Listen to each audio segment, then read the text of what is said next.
ರೈತರಿಗೆ ನಾನು ರೈತರಿಗಿದೆ ಸುಮ್ಮನೆ ಇರೇ ರೈತರಿಗಿದೆ ರೈತರಿಗೆ ನಾನೊಬ್ಬನೇ ತೀರ್ಮಾನ ಮಾಡಕ್ ಆಗಲ್ಲ. ಕೆಲವೆಲ್ಲ ಕರ್ಸ್ಬೇಕು, ರೈತರನ್ನ ಕರ್ಸ್ಬೇಕು, ಕೆಲವೆಲ್ಲ ಅಧಿಕಾರಿಗಳನ್ನ ಕರ್ಸ್ಬೇಕು. ಕರ್ಸ್ಬಿಟ್ಟು ಹೊಟ್ಟೆ ಏಂತ ಕರ್ಸಿದೆ ಅಂತ ತಿಳ್ಕೊಬೇಕಲ್ಲ ಫಸ್ಟು.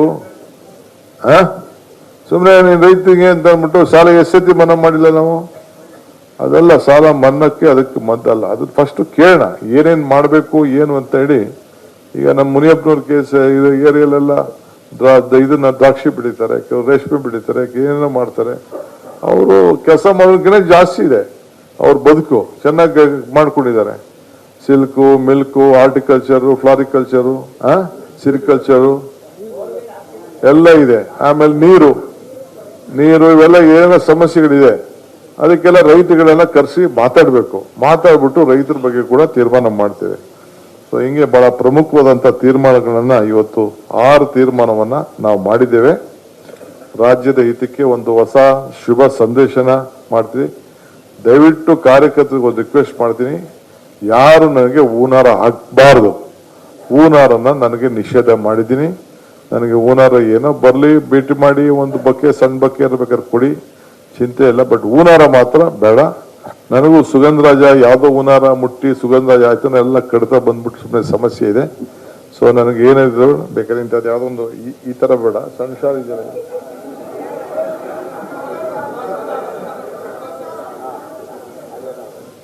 ಸಾಕು, ನನಗಿದು ಸಾಕು. ಇಷ್ಟು ತಂದು ನೀವು ನಿಮ್ ಖುಷಿಗೆ, ನಾನು ಅದನ್ನ ಖುಷಿಗೂ ಬೇಡ ಅಂತ ಹೇಳಕ್ಕಾಗುದಿಲ್ಲ. ಇಷ್ಟು ತಂದು ಆಯ್ತು, ಅದಕ್ಕೆ ವರ್ಕರ್ಸ್ಗೂ ಏರ್ಪಾಟ್ ಮಾಡ್ತೀನಿ. ನನ್ಗೆ ಗೊತ್ತಿದೆ. ಮಂತ್ರಿಗಳನ್ನ ಒಂದ್ ತಿಳ್ಕೊಳ್ಳಿ, ಮಂತ್ರಿಗಳನ್ನ ನಾನು ಸುಮ್ಮನೆ ಬಿಡುವುದಿಲ್ಲ.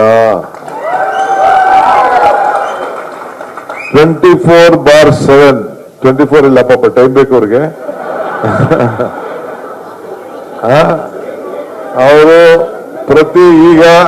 ಈಗಾಗಲೇ SIR ವಿಚಾರ ನಿಮ್ ತಲೆಯಲ್ಲಿರ್ಲಿ. SRI ಬಹಳ ದೊಡ್ಡ ಸಮಸ್ಯೆ ಇದೆ. ಮೊನ್ನೆ SRI ಯಾರು ಮೀಟಿಂಗ್ ಬರ್ಲಿಲ್ಲ, ನಮ್ಮ ಆಫೀಸ್ ಬೇರೆ ಸಿಕ್ಲೇ ಬರ್ಲಿಲ್ಲ, ಟೈಮ್ ಕೊಟ್ಟರು ಬರ್ಲಿಲ್ಲ. ಅವನ್ನೆಲ್ಲ ಒಂದೇ ದಿನ ACC ಅವ್ರು ತೆಗೆದಾಕ್ಬಿಟ್ರು. ಈ ಗೋಪಿನಾಥ್ ಹೋಗ್ಲೇ ಇಲ್ಲ ಅದನ್ನ ವಜಾ ಮಾಡಗಂಟ. ಸೊ ಸುಮಾರು ಜನ ಜನರಲ್ ಸೆಕ್ರೆಟರಿ, ವೈಸ್ ಪ್ರೆಸಿಡೆಂಟ್ ಎಲ್ಲ ಮಾಜಿ ಆಗೋದ್ರು. ಸೊ ಹಂಗೆ ಕೈಯೋದು SIRದು ಬಹಳ ಪ್ರಮುಖವಾದ ವಿಚಾರ. ಒಂದು ಅವಕಾಶ ನಮ್ಗಿದೆ, ಇನ್ನೊಂದು ಅಪಾಯ ಕೂಡ ಇದೆ ಆ SIR ನಿಂದ. ಈಗ ಏನಾಯ್ತು ತಮಿಳುನಾಡಲ್ಲಿ, ಏನಾಯ್ತು ಇದರಲ್ಲಿ, ಕೋಲ್ಕತ್ತಾ, ವೆಸ್ಟ್ ಬೆಂಗಾಲ್ 90 ಲಕ್ಷ ವೋಟರ್ಸ್ ತೆಗೆದು ಏನೆಲ್ಲ ಮಾಡಿದ್ರು. ಸೊ ಈಗ ಹಂಗೆ ನಿಮ್ಗೆ ಈಗ ಬಹಳ ಹುಷಾರ ಇದೆ. ಮುಂದಕ್ಕೆ ಕೆಲವು ತೀರ್ಮಾನ ನಾನು ಮಾಡ್ತಾ ಇದ್ದೀನಿ.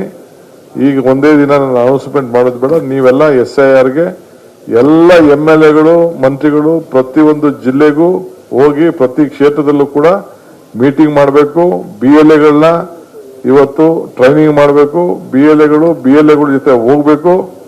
ಅದಕ್ಕೆ ನೀವು ಕೂಡ ಮುಂದಿನ ದಿನದಲ್ಲಿ ಆ BLO ಒಟ್ಟಿಗೆ ಹೋಗಿ ಒಂದ್ ತಿಳ್ಕೊಳ್ಳಿ, ನೀವೆಲ್ಲ ಕಾರ್ಯಕರ್ತರು ಬಂದಿದ್ದೀರಿ.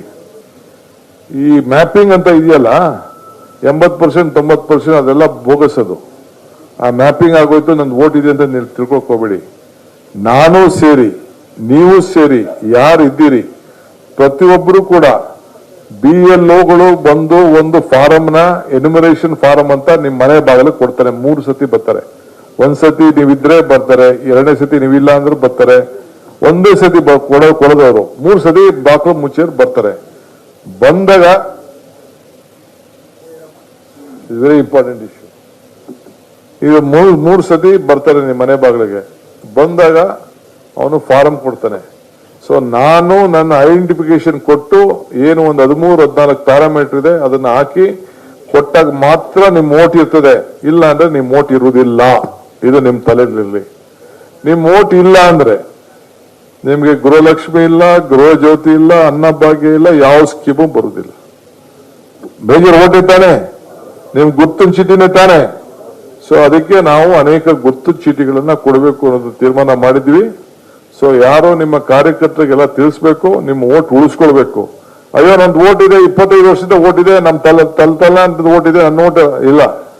ಈ SIR ಅಂತಂದ್ರೆ ಹೊಸದಾಗೆ ಸ್ಪೆಷಲ್ ರಿವಿಷನ್, ಅದು ಹೊಸ ರಿವಿಷನ್. ಸೊ ಪ್ರತಿಯೊಂದು ಓಟ್ನ ಹೊಸದಾಗಿ ಪರಿಶೀಲನೆ ಮಾಡ್ತಾರೆ. ಸೊ ನೀವೆಲ್ಲರೂ ಕೆಲಸಕ್ಕೆ ನಿಮ್ ತಂದೆ ತಾಯಿ ಒಂದ್ ಕಡೆ ಇರ್ತಾರೆ, ಮಕ್ಕಳು ಒಂದ್ ಕಡೆ ಇರ್ತಾರೆ, ಇನ್ನೊಬ್ಬಲ್ಲಿ ಇರ್ತಾರೆ, ನಂಟಿರ್ತಾರೆ, ಎಲ್ಲ ದಾಖಲೆಗಳನ್ನು ಕೊಡಬೇಕು. ಸೊ ಯಾರು BLAಗಳಿದ್ದಾರೆ ಅವರೆಲ್ಲ ಕಂಪಲ್ಸರಿ ಮಾಡಬೇಕು. ಸೊ ಅದಕ್ಕೆ ನೀವೆಲ್ಲ ಕೂಡ ತಯಾರು ಮಾಡ್ಕೋಬೇಕು. ಈ ಮಧ್ಯೆ 2 ಬೈ ಎಲೆಕ್ಷನ್ ಬರ್ತದೆ, ಕಾರ್ಪೊರೇಷನ್ ಎಲೆಕ್ಷನ್ ನಡೀತದೆ. 31ನೇ ತಾರೀಕು ಒಳಗಡೆ, ಆಗಸ್ಟ್ 31ನೇ ತಾರೀಕು ಒಳಗಡೆ ಏನು ಡೇಟ್ ಸುಪ್ರೀಂ ಕೋರ್ಟ್ ಅವರು ಕೊಟ್ಟಿದ್ದಾರೆ, ಎಲೆಕ್ಷನ್ ಆಗೇ ಆಗ್ತದೆ. ಎಲ್ಲ ಕ್ಯಾಂಡಿಡೇಟ್ಗಳು ಈಗ ತಯಾರಾಗಬೇಕು. ಈ SIR ವಿಚಾರದಲ್ಲಿ ಪಾಲ್ಗೊಳ್ಬೇಕು, ವೋಟರ್ ಲಿಸ್ಟ್ ತೆಗೆದುಕೊಂಡು ಹೋಗ್ಬೇಕು, ಮನೆಗೂ ಹೋಗ್ಬೇಕು, ಈ ಕೆಲಸ ಮಾಡಬೇಕು. ಅದಕ್ಕೆ ಸಪರೇಟ್ ಟೀಮ್ ಅನ್ನ ನೇಮಕ ಮಾಡ್ತೀವಿ.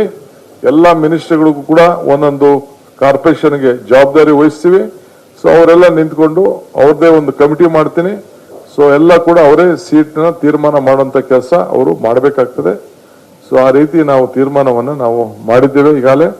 ಸೊ ಕೆಲವು MLAಗಳಿಗೆ MLCಗಳು ಕೂಡ ಒಂದೊಂದು 3 ವಾರ್ಡು 4 ವಾರ್ಡ್ಗೆ ಜವಾಬ್ದಾರಿ ವಹಿಸ್ತೀವಿ.